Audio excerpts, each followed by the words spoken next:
नाना पटोलेंनी प्रकाश आंबेडकरांच्या प्रत्येक आरोपाला प्रत्युत्तर दिलेलं आहे। प्रकाश आंबेडकरांनी जाहीर केलेल्या पाठिंब्यानंतर नाना पटोलेंनी त्यांचा समाचार घेतलाय। आम्ही वंचितकडे कुठलंही समर्थन मागितलेलं नाहीये, ज्यांना पाठिंबा द्यायचा आहे ते देऊ शकतात असं म्हणत त्यांनी आंबेडकरांवर हल्लाबोल केलाय। माझ्यावर व्यक्तिगत टीका केली जात असून त्यांना योग्य वेळी उत्तर देणार असल्याचंही नाना पटोले म्हणाले। ज्याप्रमाणे सातत्यानं गेल्या 2-2.5 महिन्यापासून मी पण वंचित आहे, मी मागासवर्गीय आहे, मी पण एक शेतकऱ्यांचा पोरगा आहे।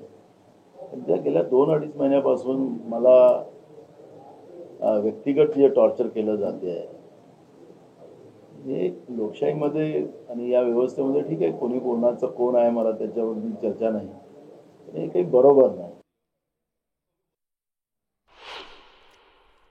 तुमचा भाजपसोबत छुपा संबंध आहे असा प्रकाश आंबेडकरांनी आरोप केलेला आहे आणि नांदेडमध्ये मॅच फिक्सिंग झाल्याचा यावर कोणाचा कोणाशी संबंध आहे ते योग्य वेळेस आम्ही मांडू। 2 दिवस थांबा, योग्य ठिकाणीच मांडू।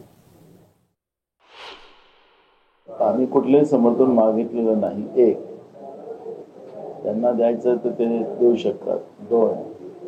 दोन गोष्टी, आमची महाविकास आघाडी आहे। महाविकास आघाडीमध्ये आम्हाला पाठिंबा आणि दुसऱ्यांना पाठिंबा नाही असं नाही चालत। द्यायचं तर सगळ्यांनाच पाठिंबा द्यावा लागेल।